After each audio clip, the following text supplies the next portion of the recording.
Hello everyone, कैसे हो guys आप सभी। स्वागत है आप सभी का अचीवर्स ऑनलाइन प्लेटफॉर्म पर। और मैं दीपा, जैसा कि आप जानते हो मैं आपको ज्योग्राफी सब्जेक्ट टीच करती हूँ। यहाँ पर हम आज आपको डिस्कस करने जा रहे हैं ज्योग्राफी का क्वेश्चन पेपर, जो कि 2020 में पूछा गया था। 2020 का ये क्वेश्चन पेपर है। आप ये क्वेश्चन पेपर मैं सॉल्व इसलिए करा रही हूँ, इसमें हम ज्योग्राफी वाला पोर्शन सॉल्व करेंगे, इसके अलावा और कोई पोर्शन हम इसमें से सॉल्व नहीं करेंगे। और ये पीजीटी लेवल का, ये भी ध्यान रखना, पीजीटी लेवल 3 वाला पेपर है, यानी पीजीटी लेवल की जो आप तैयारी कर रहे हो एचटेट का पेपर है। अब यहाँ पर एक चीज़ मैं आपको पहले ही बता दूँ, ये पेपर बीच में सॉल्व करवाने का मेरा एम ये है ताकि आपको ये पता चल जाए कि क्वेश्चंस कैसे लेवल के आते हैं। ठीक है, आपको किस तरीके से अपनी तैयारी करनी है, प्रिपरेशन कैसी रखनी है, किस तरीके से क्वेश्चन अटैम्प्ट करना है, यानी सब कुछ आपको पता चल जाएगा। तो चलिए स्टार्ट करते हैं, क्योंकि क्वेश्चन पेपर स्टार्ट करूँगी तभी आपको पता चलेगा कि कैसे क्वेश्चंस आते हैं। ठीक है, तो स्टार्टिंग में तो आपको पता है साइकोलॉजी, इंग्लिश, हिंदी, मैथ और ये सब कुछ आता है आपका। और उसके बाद लास्ट में आता है 60 मार्क्स का आपका सब्जेक्ट होता है। तो यहाँ पर हम अपने सब्जेक्ट से ही स्टार्ट करेंगे। फर्स्ट वाला पोर्शन मैं आपको नहीं करा रही हूँ, मैं सिर्फ आपको ज्योग्राफी के जो 60 क्वेश्चंस आते हैं वो हम केवल सॉल्यूशन करेंगे। तो क्वेश्चन नंबर 91 से हमारा एग्ज़ाम स्टार्ट होगा। ठीक है, तो क्वेश्चन नंबर 91 इज़ हियर। तो ये है आपका भूगोल का पोर्शन। यहाँ पर देख लो, पार्ट 4 भूगोल ज्योग्राफी, हिंदी और इंग्लिश दोनों आपको अपेयर हो जाएंगे, तो टेंशन ना लीजिएगा।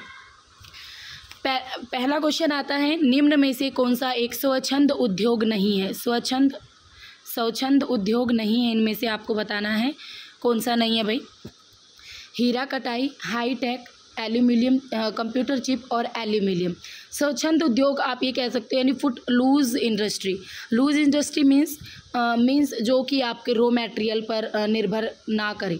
ठीक है, रॉ मटेरियल जिनको चाहिए ही चाहिए होता है। तो यहाँ पर हमारा ऑप्शन नंबर 4 करेक्ट हो जाएगा, एल्यूमिनियम। ठीक है, तो आपका स्वच्छंद उद्योग कौन सा नहीं है, यानी ऐसा कौन सा उद्योग है जो कि आपका रॉ मटेरियल पर बेस्ड है। और देखो, हीरा कटाई, हाईटेक एंड कंप्यूटर चिप, इन्हें अन्य किसी मिनरल्स की नीड नहीं पड़ती इतनी अधिक मात्रा में, तो ये कहीं पर भी हम स्थापित कर सकते हैं। बट जो एल्यूमिनियम उद्योग है ये रॉ मटेरियल पर काफ़ी डिपेंड करता है। नेक्स्ट आता है, पृथ्वी की सतह से जो GPS उपग्रह है इसकी कक्षीय ऊंचाई आपको बतानी है। ठीक है, यानी ऑर्बिट की बात करें तो ऑर्बिट हाइट बतानी है आपकी GPS की। जियो स्टेशनरी सैटेलाइट यहाँ नहीं पूछी गई है। जियो स्टेशनरी सैटेलाइट पूछी जाती है, तैन आपका आंसर होता है 36,000 किलोमीटर। यहाँ पर GPS सैटेलाइट पूछी गई तो आपका आंसर होगा लगभग 20,200 किलोमीटर। नेक्स्ट आता है क्वेश्चन नंबर 3, निम्न को कालानुक्रमिक क्रम में व्यवस्थित कीजिए। आस्ट्रालोथिथिकस, होमो इरेक्टस और होमो सैपियंस। होमो सैपियंस तो मानव की ही प्रजाति है। ठीक है, मानव की ही प्रजाति है, जो कि लास्ट में आई थी। तो लास्ट में आपका सिर्फ इन 2 ऑप्शंस में है। देखो, पहले आई थी हमारी आस्ट्रालोपिथेकस, होमो इरेक्टस और होमो सैपियंस। तो राइट आंसर रहेगा ऑप्शन नंबर 1। नेक्स्ट आता है क्वेश्चन नंबर 4, कोट्टापुरम से कोल्लम तक विस्तृत राष्ट्रीय जलमार्ग है। ये आपका नेशनल वाटरवे से क्वेश्चन है, जो कि हमने डिटेल में पढ़ रखे हैं, पेड कोर्स में मैंने आपको करा रखा अच्छे तरीके से ये। तो यहाँ पर राइट आंसर हो जाएगा आपका, कौन सा नेशनल हाईवे है, नेशनल वाटरवे है आपका, कौन सा भाई, 3। तो राइट आंसर इज 3, कोट्टापुरम से कोल्लम तक। नेक्स्ट आता है क्वेश्चन नंबर 95, मानव भूगोल अस्थायी पृथ्वी और चंचल मानव के पारस्परिक परिवर्तनशील संबंधों का अध्ययन है। ये कथन किसका था। तो ये आपकी फेमस थ्योरी थी, ये किसने दी थी, सैंपल ने दी थी। तो राइट आंसर हो जाएगा ऑप्शन नंबर 4। तो ये इस तरीके के क्वेश्चन भी आते हैं कंसेप्चुअल, जिसमें आपको डेफिनेशन दे दी जाती हैं और फेमस डेफिनेशंस होती है ये, और आपको बताना होता है ये किसकी हैं। नेक्स्ट आता है क्वेश्चन नंबर 96, सर्वाधिक विस्तृत महासागरीय पंख निक्षेप है। तो सर्वाधिक विस्तृत मात्रा में जो आपके महासागरीय पंख निक्षेप जो कि समुद्रों के अंदर पाए जाते हैं, तो वो है आपके ग्लोबिजेरिना। पेड कोर्स में इसके बारे में डिटेल में पढ़ा है कि डाइटम क्या होते हैं, टेरापोड क्या होते हैं, रेडियोलेरियन क्या होते हैं, ये सब कुछ डिटेल में हमने कर रखा है वहाँ पर। नेक्स्ट आता है क्वेश्चन नंबर 97।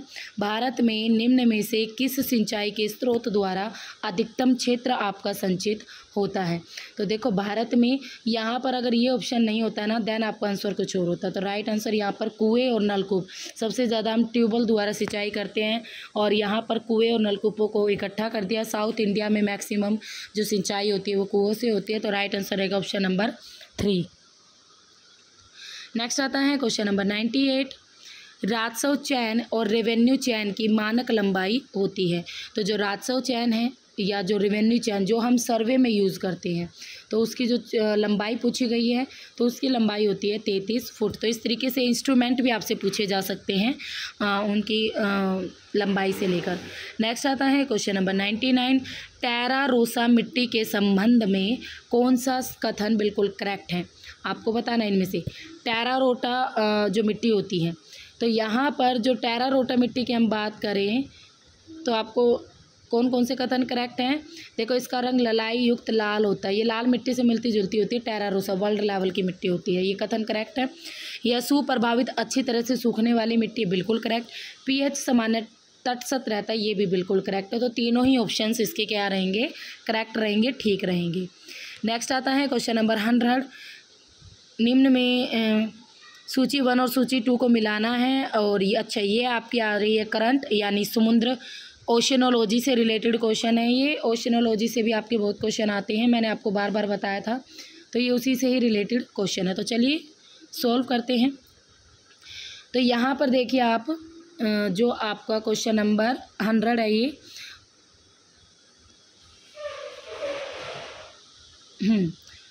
तो अगुलहास धारा तो आपकी साउथ अटलांटिक ओशन में बहती है, ठीक है। अगुलहास धारा नहीं, करेक्ट करना। जो आपकी अगुलहास धारा है ये तो हमारी दक्षिणी हिंद महासागर में बहती है, ठीक है। अगुलहास धारा, दोनों धाराएं जब मिलती है साउथ में अगुलहास के नाम से जानी जाती है। एक मोजाम्बिक वाली और एक इधर अफ्रीका के तट के पास बहती है, दोनों धाराएं मिलती है। नेक्स्ट आ गया अगुलहास धारा के नाम से जानी जाती है इंडियन ओशियन में। बेगुएला धारा ये आपकी दक्षिणी अटलांटिक ओशन में ये बेगुएला धारा बहती है। लैब्राडोर की धारा उत्तरी अटलांटिक महासागर में बहती है और कनारी की धारा आपकी उत्तर पश्चिमी अफ्रीका तट में बहती हैं। तो ये सारी धाराएं आपको लर्न होनी चाहिए। एग्जाम में करंट से इस तरीके से ही क्वेश्चन आएगा। अब देखो यही मैंने टॉपिक आपको कहाँ पर कराया, अभी यूट्यूब चैनल पर भी कराया, पृथ्वी की आंतरिक संरचना के बारे में। तो चलिए देख लेते हैं मैंने आपको कैसा पढ़ाया। एस्टेनोस्फेयर आंशिक रूप से पिघला हुआ है। आपको बताना है कौन सा कथन गलत है।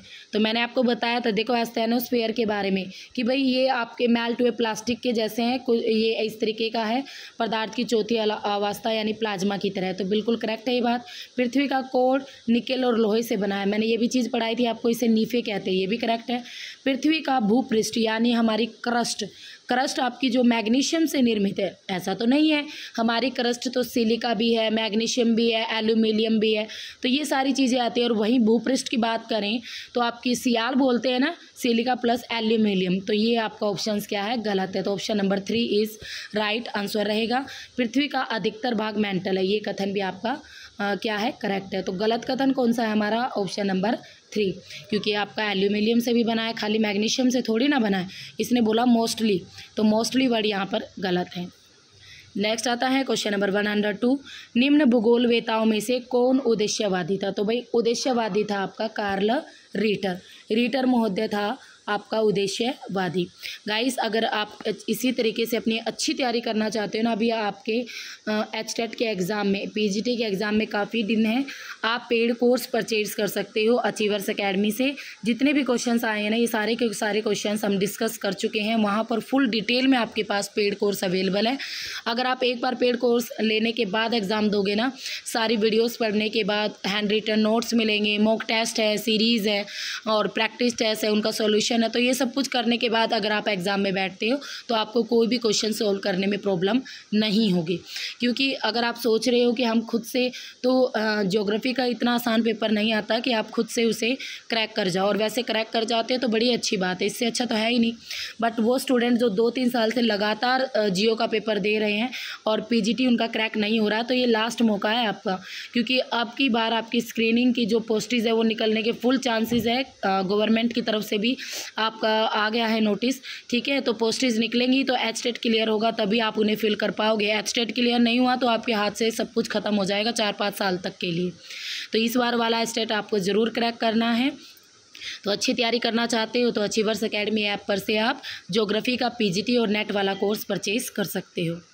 नेक्स्ट आता है क्वेश्चन नंबर 103। यहाँ पर आपको अगेन सूचियाँ मिलानी है, तो आपको माउंटेन दिए गए हैं और आपको बताना कौन सा माउंटेन कहाँ पर है, ठीक है। तो वलित पर्वत आप सबको पता है, नया पर्वत, हिमालय पर्वत, अवशिष्ट का भी सबको पता है, अरावली, ज्वालामुखी पर्वत और भ्रंशोत्थत पर्वत।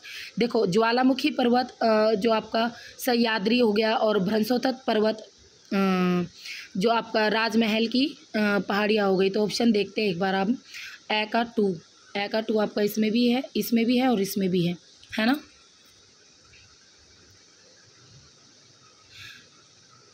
टू तीनों में है। ए का 2 अवशिष्ट अरावली, और जो ज्वालामुखी, हाँ सॉरी, ज्वालामुखी आपकी राजमहल पहाड़ियाँ रहेंगी, और भ्रंशोत्थत आपका सह्याद्री रहेगा, ठीक है। क्योंकि यहीं पर आपका जो भ्रंशोत्थत माउंटेन है, यहाँ पर आपका भ्रंश कगार भी बोला जाता है वेस्टर्न घाट को। जो पश्चिमी घाट है वो आपका एक भ्रंश कगार के नाम से भी जाना जाता है। तो सह्याद्री पश्चिमी घाट का दूसरा नाम है, सॉरी फॉर दैट। तो भ्रंशोत्थत आपका सह्याद्री रहेगा। ज्वालामुखी आपका क्या रहेगा, राजमहल की पहाड़ियाँ, जो कि छोटा नागपुर पठार के पास है। नेक्स्ट आता है क्वेश्चन नंबर 104। भारत के निम्नलिखित राज्यों में से कौन सा भारतीय और म्यांमार की सीमा पर स्थित नहीं है, ठीक है। आपको बताना है इनमें से कौन सा राज्य स्थित नहीं है।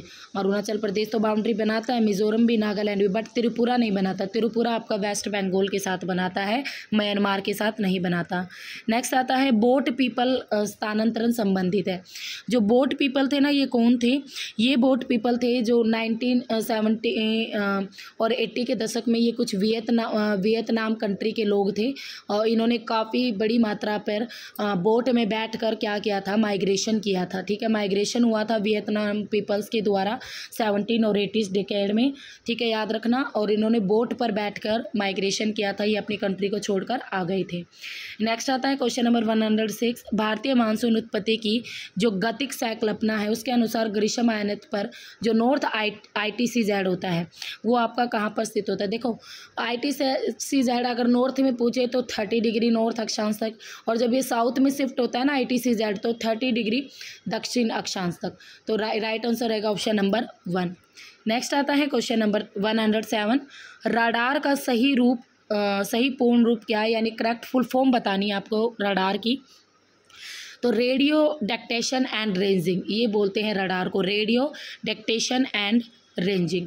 नेक्स्ट आता है क्वेश्चन नंबर 108। पाटभूमि सतलाकृतिक विशेषता है। जो पाटभूमि सतलाकृतिक, देखो पाटभूमि है आपकी छोटा नागपुर पठार की, तो सीधा आंसर हो जाएगा बिल्कुल सपाट है, ये पाट है, तो इसलिए छोटा नागपुर पठार की विशेषता है।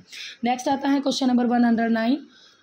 हैडन के वर्गीकरण के अनुसार लियो ट्री की मानव प्रजातियों के बालों का ऊर्ध्व काट है। ये भी चीज़ मैंने आपको बता रखा है कि सिर सूचांक कैसे निकालते हैं, नासिका सूचांक कैसे निकालते हैं, बालों का ऊर्ध्व काट कैसे निकलेगा, इन सब के अलग अलग फार्मूलेस होते हैं सारे, ये मैंने ट्राइब्स में आपको डिस्क्राइब कर रखा है। तो यहाँ पर अगर ऊर्ध्व लियो जो ट्री की मानव प्रजाति के जो बालों का ऊर्ध्व काट है वो आपका होता है लगभग 80, ठीक है। नेक्स्ट आता है क्वेश्चन नंबर 110।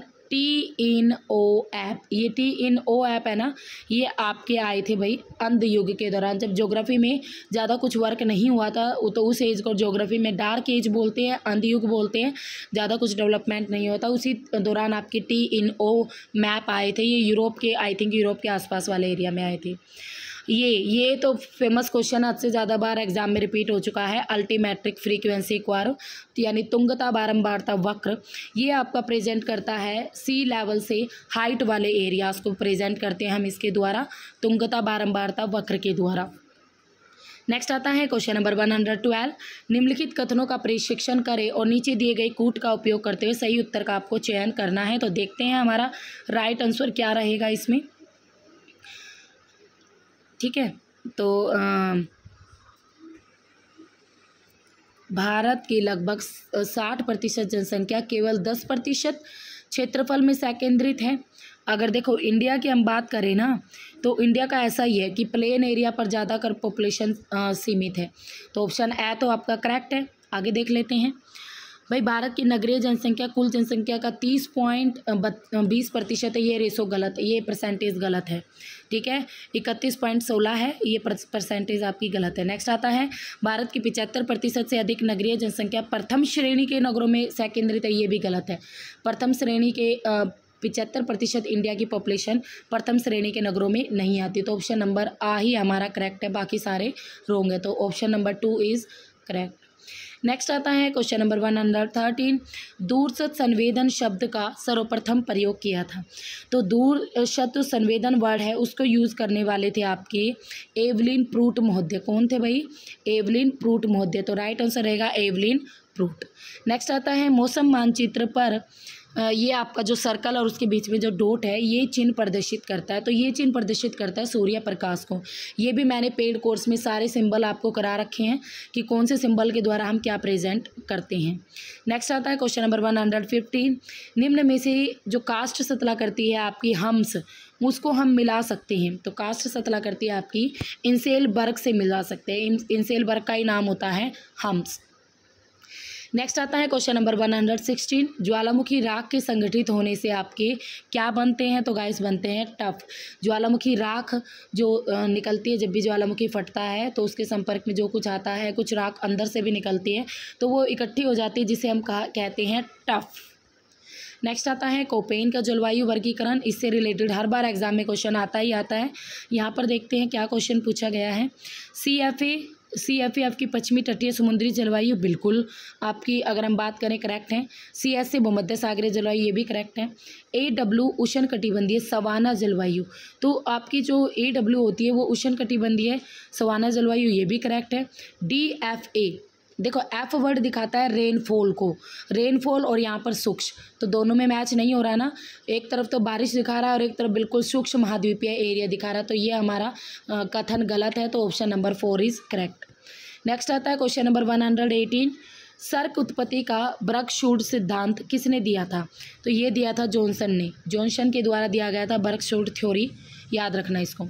नेक्स्ट आता है, चंद्रमा की किस प्रावस्था में लघु ज्वार आता है, यानी आपका नीप टाइड कब आता है, लघु ज्वार कब आता है? तो ये आता है आपका जब फर्स्ट एंड थर्ड क्वार्टर पर, यानी आपका प्रथम और तृतीय चतुर्थांश पर। First option is correct. Next आता है, बहुशंकु प्रक्षेप का आविष्कार किया था। तो बहुशंकु प्रक्षेप का आविष्कार करने वाले कौन थे? फर्डिनैंड हैसलर थे। कौन थे? फर्डिनैंड हैसलर, याद रखना। ये सारे आपसे सीधे सीधे क्वेश्चन पूछे गए हैं, पर काफ़ी डिटेल से पूछे गए हैं। आपको बताना बिल्कुल करेक्ट लाइन कौन कौन सी है। तो देखो, मकर रेखा कर दो 23.5 डिग्री दक्षिण बोलते हैं, बिल्कुल सा का 1 हो जाएगा। अंतर्राष्ट्रीय तिथि रेखा होती है आपकी 180 डिग्री देशांतर, और प्राइम मेरिडियन लाइन होती है आपकी 0 डिग्री देशांतर। तो ए का आपका 2 रहेगा, बा का आपका 3 रहेगा, सा का आपका 1 रहेगा। नेक्स्ट आता है क्वेश्चन नंबर 122, समुद्री जल में द्वितीय सर्वव्याप लवण है। देखो, सबसे पहले नंबर पर तो सोडियम क्लोराइड है, नंबर 1 पर सबसे मैक्सिमम मात्रा में यही पाया जाता है। ठीक है, अगर वहीं हम दूसरे नंबर पर बात करें तो वो पाया जाता है मैग्नीशियम क्लोराइड, और इसने सेकंड रैंक आपसे पूछी थी, फर्स्ट नहीं पूछी थी, सेकंड पूछी थी। तो right answer is option number 2। Next आता है क्वेश्चन नंबर 123, एलनबर्ग के पारितंत्र के पदानुक्रमिक वर्गीकरण के अनुसार वन पारितंत्र क्या है? तो वन पारितंत्र आपका महापारितंत्र में आता है, यानी मैक्रो इकोसिस्टम में आता है। किस में आता है? मैक्रो इकोसिस्टम में। ये सारे इकोसिस्टम मैंने पढ़ा रखे हैं। नेक्स्ट आता है माबूती, तवा और बात सवा, ये सारी की सारी आपके ट्राइब्स है, रेशियल ट्राइब्स है, रेशियल ग्रुप है, यानी प्रजातियां हैं, समूह हैं। ये आपको बताना ये किस प्रजाति के हैं। तो ये है आपके पिग्मी प्रजाति के। किस प्रजाति के? पिग्मी प्रजाति के, यानी option number 2 is correct. Next आता है यहाँ पर थीम पूछा गया आपको, विश्व जनसंख्या दिवस 2015 की निम्न में से कौन सी विषय वस्तु है, तो आपको बताना है। यहाँ पर 2015 का थीम था, तो वो था भाई आपातकाल में असुरक्षित जनसंख्या। तुक नहीं बनता था ये क्वेश्चन पूछने का, करंट से डाला गया, बट करंट भी नहीं था, ये 2020 का क्वेश्चन है, 5 साल पुराना आप थीम पूछ रहे हो, तो एग्जामिनर के मूड का कुछ भी पता नहीं होता। नेक्स्ट आता है क्वेश्चन नंबर 136, निम्न में से कौन सम्मिलित नहीं है, सा केंद्रीय जोन आपका मॉडल, तो इसकी बात करें तो ये तो आपका करेक्ट है, बर्गेस का ही था। नाभिक मॉडल हैरिस और उलमेन का ही था, दोनों करेक्ट है। खंड मॉडल की हम बात करें तो ये कोल्बी ने नहीं दिया था, खंड मॉडल आपका गलत है, तो ऑप्शन नंबर सी करेक्ट रहेगा। जिफ का था कोटि आकार नियम, ये आपका 2021 में अलग से क्वेश्चन पूछा गया जिफ का।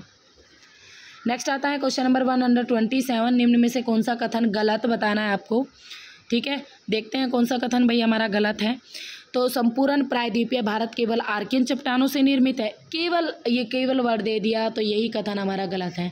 केवल आर्कियन चट्टानें थोड़ी ना, डिफरेंट टाइप्स ऑफ चट्टानें आपकी, ठीक है। संपूर्ण प्रायद्वीपीय पठार आपका आर्कियन चट्टानों से निर्मित नहीं है। प्रायद्वीपीय नीस को बंगाल नीस कहते, कथन ठीक है। भारत की प्राचीनतम चट्टानें आर्कियन समूह से संबंधित है, ये ठीक है। हिमालय का केंद्रीय भाग आर्कियन चट्टानों से निर्मित है, ये भी कथन करेक्ट है। नेक्स्ट आता है क्वेश्चन नंबर 128, निम्न में से कौन सा कथन सम्मिलित नहीं है बताना अगेन आपको, तो देख लेते हैं भाई।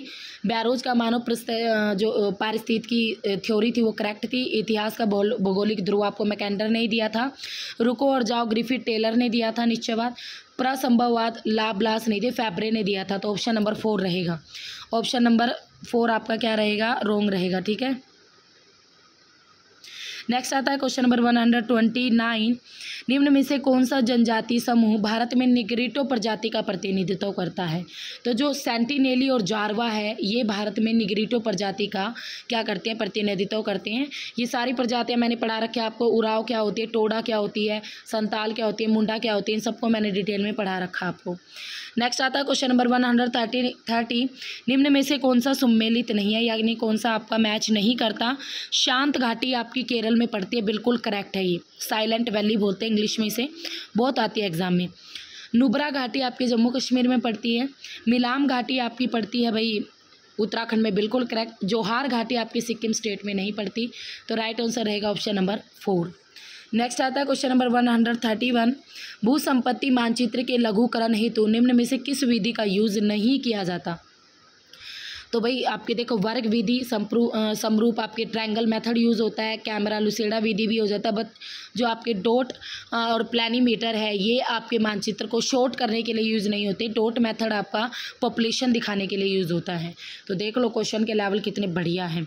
निम्न में से कौन सा डेविस के भौगोलिक चक्र मॉडल से रिलेटेड नहीं है, उत्थान की धीमी दर, यही इसका नहीं है, क्योंकि डेविस क्या कहता है कि स्टार्टिंग में इतना उत्थान होगा, इस तरीके से बहुत उत्थान हो जाता है हाईएस्ट लेवल का, ठीक है। तो इसने स्टार्टिंग में बोल दिया कि धीमी नहीं होती, स्टार्टिंग में तो बहुत हाई रेट होता है आपका, बिल्कुल हाई रेट ऑफ होता है अपलिफ्टमेंट का, और ये कथन बिल्कुल करेक्ट है इसका। डेविस का प्लेन भी दिया था इसने, मोनोडनाक भी बताए थे। नेक्स्ट आता है क्वेश्चन नंबर 133, ओटो शिमिड की अंतर तारक धूल परिकल्पना किन वैज्ञानिकों के पूर्ववर्ती विचारों पर रिलेटेड है, तो कांट और लाप्लास, ठीक है। ये मैंने आपसे बहुत बार डिस्कस किया हुआ है, कांट और लाप्लास की पूर्ववर्ती विचारों पर रिलेटेड है। कील नहर किसे जोड़ती है भाई, कील नहर जोड़ती है आपके उत्तरी सागर को बाल्टिक सागर से, यानी option number 1 is correct. Next आता है क्वेश्चन नंबर 135, यहाँ पर आपको सही उत्तर का मिलान करना है, तो चलिए देख लेते हैं। अब आपका जो बॉक्साइट है वो है आपका ऑस्ट्रेलिया के विपा में मिलता है, और जो आयरन है ये आपका मिलता है गोल्ड्सवर्थी, ऑस्ट्रेलिया के गोल्ड्सवर्थी में। निकेल मिलता है गाइस आपका ग्रीन वेल, ऑस्ट्रेलिया के ग्रीन वेल में, और सिस्सा और जस्ता ब्रोकन हिल में, ठीक है। तो ऑप्शन नंबर 2 करेक्ट हो जाएगा। यहाँ पर ऑस्ट्रेलिया के ही आपसे मिनरल पूछे गए हैं। नेक्स्ट आता है क्वेश्चन नंबर 136, 2011 की जनगणना के अनुसार निम्न में से किस राज्य में महिला कार्य सहभागिता दर सबसे कम थी, तो ये थी भाई आपके पंजाब में। पंजाब में जो महिला का जो भी पार्टिसिपेशन होता है फीमेल वर्क का, वो सबसे कम था पंजाब स्टेट में। नेक्स्ट आता है क्वेश्चन नंबर 137, और अगेन इम्पोर्टेंट क्वेश्चन है और बार बार रिपीट होता है, और इसमें आता है जो आसो अक्षांश है वो आपके उपोषण यानी सब ट्रॉपिकल हाई बेल्ट से रिलेटेड होते हैं, तो राइट आंसर रहेगा ऑप्शन नंबर 4। नेक्स्ट आता है क्वेश्चन नंबर 138, निम्न में से कौन सा शीतोष्ण चक्रवातों का एक सामान्य लक्षण नहीं है। आपको बताना कौन सा लक्षण नहीं है। एक लंबी अवधि तक मूसलाधार वर्षा यानी आपकी टोरेंटियल रेनफॉल, ये बिल्कुल गलत है, यही इसका लक्षण नहीं है। शीतोष्ण यानी सर्दियों में जो चक्रवात आते हैं, और सर्दियों में कभी भी इतनी तेज़ बारिश नहीं होती, सर्दियों में आपकी रिमझिम बारिश होती है। तो आज फिर मौसम तो रहता है, कोहरा भी रहता है, दिखना कम हो जाता है, और जो समदाब रेखाएं हैं वो आपकी क्या हो जाती हैं, मोर और लेस। नेक्स्ट आता है क्वेश्चन नंबर 139, निम्न कथनों का प्रशिक्षण कीजिए और सही उत्तर आपको चयन करना है। तो यहाँ पर हम क्वेश्चन की बात करें तो आपका जो देखते हैं कौन सा रहेगा भाई, जो एटोल है वो प्रवाल भीति के वलयाकार द्वीप है, बिल्कुल करेक्ट है। चौरस शिखर युक्त जो ज्वालामुखी के जलमग्न द्वीप है उन्हें गियोट कहते हैं, गियोट बिल्कुल करेक्ट है। महासागरों में मगन ढालों का जो औसत ढाल होता है 10 डिग्री, बिल्कुल गलत है। 2 से 3 डिग्री या 5 डिग्री के बीच में होता है, तो ऑप्शन नंबर सा गलत है, बाकी ये दोनों आपके ठीक है। नेक्स्ट आता है क्वेश्चन नंबर 140, ब्लैक फॉरेस्ट और वासेसस की जो मध्य है, ब्लैक फॉरेस्ट और वासेसस के मध्य जो भ्रंश घाटी है उसमें कौन सी रिवर बहती है। तो उसमें बहती है आपकी राइन नदी। कौन सी नदी? राइन नदी।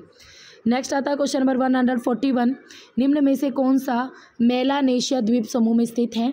तो मैंने अपने नोट्स के बारे में भी इसके बारे में डिटेल में बताया हुआ है। मेलानेशिया द्वीप समूह में कौन कौन से आइलैंड आते हैं, तो कौन कौन से आइलैंड आते हैं, न्यू गिनी द्वीप, और ये सब कुछ मैंने अपने चैनल पर भी करवाया हुआ है। तो मेरा खुद का भी चैनल है guys, study with Deepa Saini.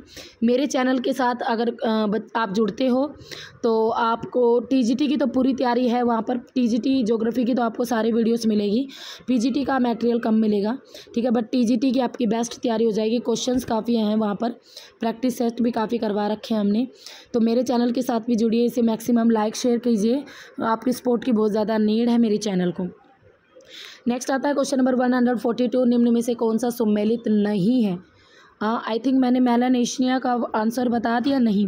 तो देखो इसका जो आंसर रहेगा वो आपका रहेगा न्यू गिनी द्वीप, ये आपका आता है मेलानेशिया में। नेक्स्ट आता है कौन सा सम्मिलित नहीं है। तो भाई कौन सा सम्मिलित नहीं है, सुई पत्ती वाले वृक्ष होते, सप्रूस फर, बिल्कुल करेक्ट। मानसूनी वन में सालवान, साग, नीम, ये सारे आते हैं, बिल्कुल करेक्ट। मध्य अक्षांश में रोजवुड, आयरनवुड नहीं, ये आपके कौन से हैं, ये आपके पर्वतीय वन है, तो ये आपका ऑप्शन नंबर सी रहेगा हमारा राइट आंसर, ये सम्मिलित नहीं है। नेक्स्ट आता है क्वेश्चन नंबर 43, कोरियलिस बल और उसके प्रभाव के संबंध में निम्न में से कौन सा कथन आपका करेक्ट नहीं है। कोरियलिस बल ठीक ध्रुवों पर शून्य होता है, यही कथन हमारा ठीक नहीं है। ध्रुवों पर तो अपना मैक्सिमम होता है कोरियलिस बल, ये पृथ्वी के रोटेशन का परिणाम है, बिल्कुल करेक्ट है। It is the result of earth rotation. पवन में विक्षेपण यानी जो होता है ध्रुवों के निकट अधिक होता है। The amount of deflection is wind is closer to the poles, बिल्कुल करेक्ट। उत्तरी गोलार्ध में पवन दाई ओर मुड़ जाती है और दक्षिण गोलार्ध में बाई ओर मुड़ जाती है, तो ये भी कथन आपका करेक्ट है। नेक्स्ट आता है क्वेश्चन नंबर 144, यहाँ पर आपका ये प्रैक्टिकल ज्योग्राफी से क्वेश्चन है। यदि कथनात्मक मापक 3 इंच इज इक्वल टू 1 मील है, तो RF आपको बताना है, यानी रिप्रेजेंटेटिव फ्रैक्शन आपको बताना है RF क्या होता है। तो देखो आपको पता होना चाहिए 1 मील में कितने इंच होते हैं, तो आपका ये रहता है तो आपको देखो 3 इंच दिए गए हैं इज इक्वल टू 1 मील। तो आपको क्या करना था, आपको इसमें करना था भाई, आपको पता है ये होता है आपका 1 मील में इंच होते हैं 63,360। आपको उठा के 63,360 को डिवाइड कर दे देना 3 से, तो 3 2 जा 3 1 जा 3 1 जा 3 2 जा 3 0 0, तो राइट आंसर होना था हमारा ऑप्शन नंबर 3, इजी सा था। नेक्स्ट आता है शांत सागर यानी सी ऑफ ट्रांसक्विलिटी, ये पड़ता है आपका चंद्रमा पर। किस पर है ये, चंद्रमा पर, तो राइट आंसर होगा ऑप्शन नंबर 2। नेक्स्ट आता है अगेन आपको सही मिलान करना है यहाँ पर, तो चलिए देख लेते हैं। दिग्दंशीय होते हैं जो आपको शुद्ध दिशा दिखाते हैं, बिल्कुल आपको ऐसे प्रोजेक्शन जिसमें आपकी दिशा बिल्कुल करेक्ट दिखाई जाएगी। ऑर्थोमॉर्फिक कौन से होते हैं, ऑर्थोमॉर्फिक होते हैं जो आपको दिखाएंगे भाई शुद्ध आकृति, यानी फिगर आपको शेप बिल्कुल करेक्ट दिखाएंगे। होमोलोग्राफिक वो होते हैं जो आपको दिखाएंगे शुद्ध क्षेत्रफल, यानी करेक्ट जो एरिया होगा वो बिल्कुल इक्वल दिखाएंगे। मर्केटर में आपकी एक दिश नौपथ रेखा, और अकेला भी क्वेश्चन बनता है HLET PGT में कि एक दिशा वाली नौपथ रेखा कौन सा प्रोजेक्शन प्रेजेंट करता है, मर्केटर। नेक्स्ट आता है क्वेश्चन नंबर 147, पद श्वासेन वर्ग ये किससे रिलेटेड है? तो देखो पद श्वासेन वर्ग आपके कोबर के भू अभिनीति सिद्धांत से रिलेटेड है, यानी option number 4 is correct. Next आता है क्वेश्चन नंबर 148। निम्नलिखित कथनों का प्रशिक्षण कीजिए और सही उत्तर बताना है आपको यहाँ पर। तो फैल्सिक चट्टानों का रंग हल्का होता है, तो यहाँ पर हम देखें तो हमें करेक्ट बताना है ना, 1 मिनट, हमें यहाँ सही उत्तर बताना है। तो ये तो बिल्कुल करेक्ट है, इनका रंग हल्का होता है। एक बैथोलिथ का तल दृश्यमान होता है, बैथोलिथ कभी भी नहीं दिखते, तो ये आपका कथन गलत है। ग्रेनाइट और रायोलाइट ये मैफिक रोग से, ये भी गलत है। तो ऑप्शन नंबर आ करेक्ट है, बिल्कुल ऑप्शन नंबर 1 आपका राइट आंसर हो जाएगा। नेक्स्ट आता है क्वेश्चन नंबर 49। आल्यूशिन और मेरियाना खाइयों का निर्माण होता है। जो मेरियाना खाइयाँ हैं, आल्यूशिन है, ये आपका इनका निर्माण किस तरीके से हुआ है? तो ये आपके बने हैं अभिसारी प्लेट किनारे से। अपसारी होती है डाइवर्स, जो एक दूसरे से दूर जाती हैं। अभिसारी होती है जो एक दूसरे के नज़दीक आती है, कन्वर्जेंट, तो ये जो एक दूसरे के नज़दीक आती है। तो ऑप्शन नंबर 2। आज का हमारा क्वेश्चन पेपर का लास्ट आंसर है। आपको पेपर का लेवल पता चल ही गया है कितना डिफ़िकल्ट लेवल है, तो तैयारी बढ़िया वाली करना है, ये हर एक कंसेप्ट को डिटेल से करना है। तो यू कैन आप ये कह सकते हो you can join achievers academy app. वो आफ्टर दिस आपका जो एग्ज़ाम है वो इजीली क्रैक हो जाएगा, कोई इशू नहीं रहेगा। बट बस आपको परचेज़ करना पड़ेगा। बट मैं इतना आपको यकीन दिलाती हूँ कि अगर आप कोर्स को परचेज़ करते हो तो आपका ये कभी भी नहीं होगा कि भाई आपको इस चीज़ का कोई नुकसान हो। ठीक है, आप खुद कहोगे कि हाँ बड़ा अच्छा लेवल है। एक पुनर्योवित शतलाकृति के लक्षण है। तो पुनर्योवित शतलाकृति के आपको लक्षण बताने हैं कौन कौन से हैं, तो देख लेते हैं। पुनर्योवित यानी जो आकृति है वो दोबारा से अगेन आपकी उठ जाए, तो उसके आपको लक्षण बताने हैं। तो पुनर्योवित उसके लक्षण होते हैं नदी वेदिकाएं तो बनती हैं, यानी टेरिस बन जाते हैं रिवर्स में। अध्यकर्तित आपकी विसर्प म्यांडर से रिवर्स अगेन बनाने लगती हैं, और उसके साथ साथ आपके सोपान आपके बिल्कुल नहीं बनते, निक पॉइंट भी आपका बनता है। तो ऑप्शन नंबर 2 रहेगा। तो ये था आपका एस्टेट पीजीटी का क्वेश्चन। आई थिंक आपको सारे क्वेश्चन समझ में आ गए हैं, काफ़ी डीप लेवल है। और मेरे चैनल के साथ भी ज़रूर जुड़ना। अगर कोई क्वेश्चन से रिलेटेड इशू है तो कमेंट बॉक्स में कमेंट कर सकते हो। तो फिर मिलेंगे, तब तक के लिए have a nice day. Okay, bye bye, see you.